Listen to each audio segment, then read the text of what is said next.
Hello everybody and welcome back to the Workbench. As you can see, we have quite a bit of an update on the Robert E. Lee. I have been working quite a bit. I've got some string on the stacks. We've got in the gangplanks on the front. Did them up in chain. Use these. They were bits of anchor. Cut that a little bit off. There we go. It looked pretty dang good. I have also added some railings on the back here for the back staircase. And we have also rigged up the steam vent funnels for the engines themselves. But that is just about 90% down on the Robert E. Lee. I still have these jib boom, I don't know what the heck they are, but weird odd masks that go right there. I've got to finish painting up, and I also have to finish adding all the flags, and then she'll be just about done, as well as painting the bell here. But I bet you all want to see how she looks when she's all lit up. So give me just a moment here. Go. Shut off this other light.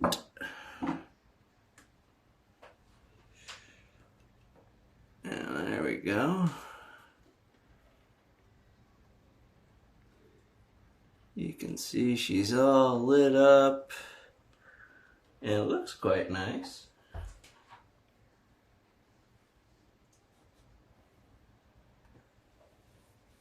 Let me take you off the stand here.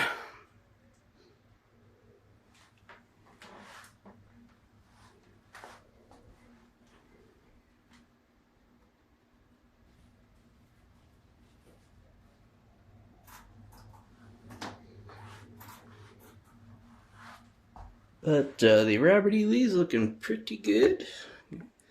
And I have an update here, as we have another project going to be on the bench.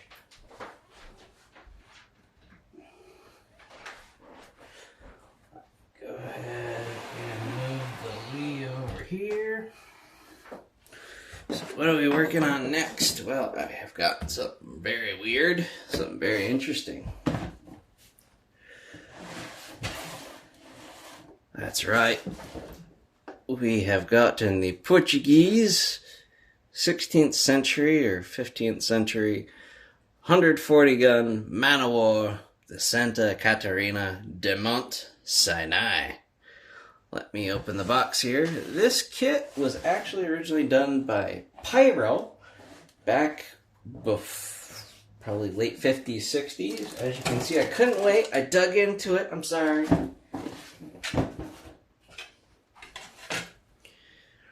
Here's our sides. It's a very nice kit, very well molded for the year that, or for the time period it was molded. I'll be adding some bracing or supports under here. But let me see. Spin the light around. I mean, as you can see, it's got some decent detail in it. It's a very interesting ship for what it is. And they fit relatively well.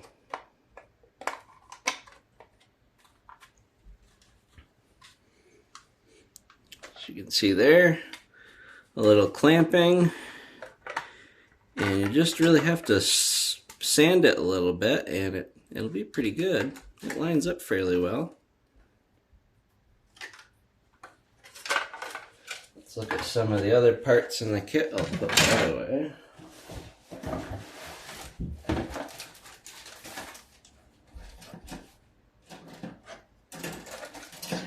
This is the back piece for the forecastle.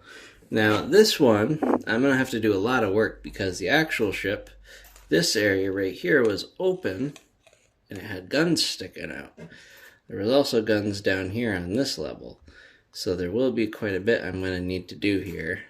Oh, come on, camera. Focus. Focus. Focus, camera. Focus.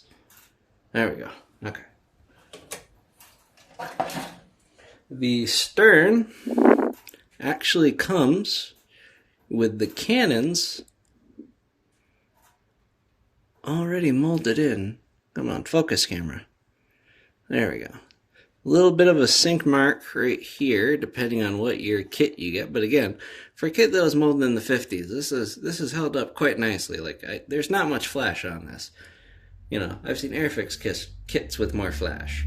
A little bit right there, though. A little bit right there. But this was a newer issue. If you go back and get an older issue, by the looks, you're not going to get much flash.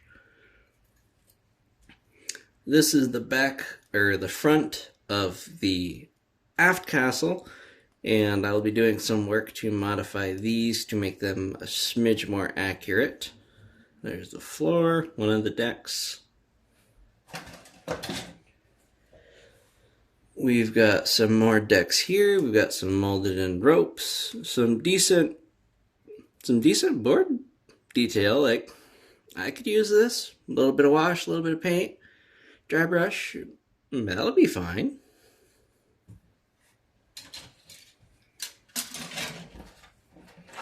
Here we have the floor of the main lower part right here. Not too bad, some sink marks, but yeah, I'll make it work. This is the galley cover thing. Stands, I will not be using those. Anchors, the guns. Weird guns, but as you can see, guns. 140 guns on this carrack. Ridiculous. There is our crow's nest. And it does look like we have the notches already in it to run the rat lines, so that's nice. No surgery on that part. Our final brown sprue. Some nice detail here for the one of the balls in the back of the aft castle. And there we go, we got that there. Some more of the massive chunks of guns for the various sections. Our clapboards, I can't remember what the heck these are called at the moment, but you know, some nice detail. That's not actually where the lines go through, that's actually wood. Some carved wood bracing there. So we'll see. I may replace those. Harry's video was quite helpful, so I might use his tips, and I might do my own. What the heck are these called? Dead eyes and such. And yeah, the rat line's usable, but I'm not going to. And here are our smaller upper cannons. Very early cast iron cannons, as you can see from how the trucks look there. More of the back crow's nest. But yeah, there's that tree. Now we get on to the white plastic. Yes, lots of white plastic.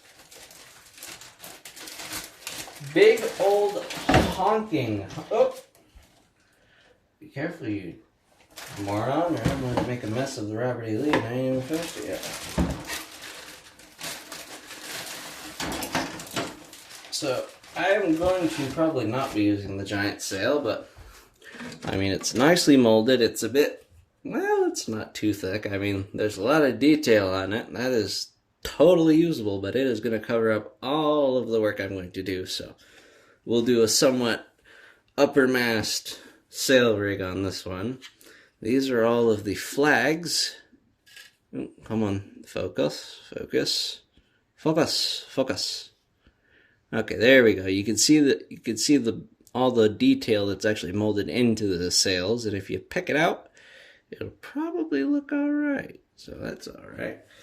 And then we've got the stairs, the upper sails, smaller ones here.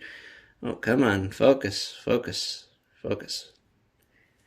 This does actually come with some alright pulleys and blocks here, so those will be perfectly usable. And we've got the two back, or a few of the back masts here.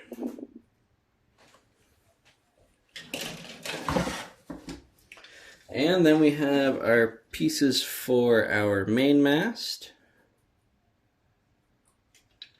Come on, focus. It actually gives you a fairly nice plaque for it as well.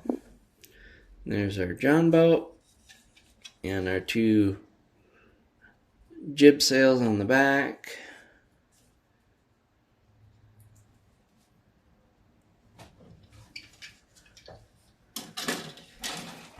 And then of course here's another deck piece that actually has some bracing molding underneath it, so that's kind of nice. That's our second deck. And then we come with a set of twine and a thicker set of twine for the anchors, I guess. So, yeah, it is what it is.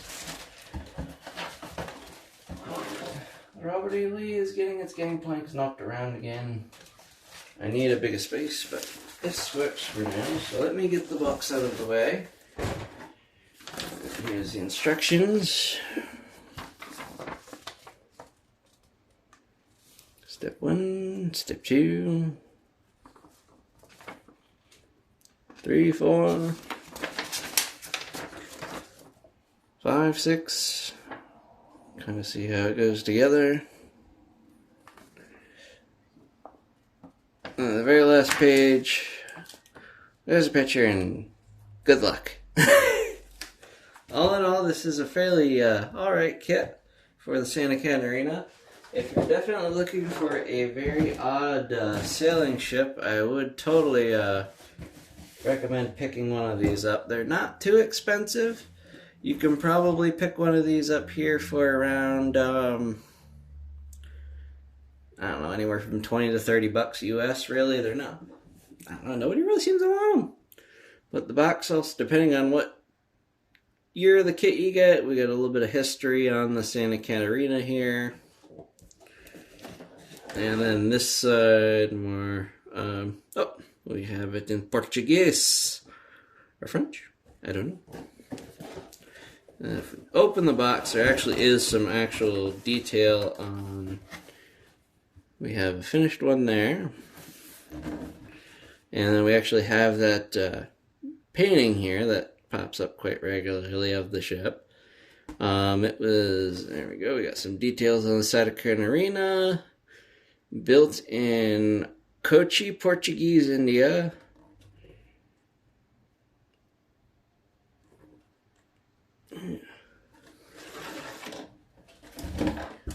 So this will be coming up on the channel. I've got to get some parts for a decent stand.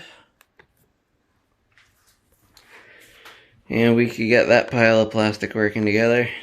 Here's our little Bob Ross. What do you say, Bob Ross? Should this be good? No mistakes, just happy little accidents? Alright. Have a good one. Stay tuned for more builds on the Santa Caterina.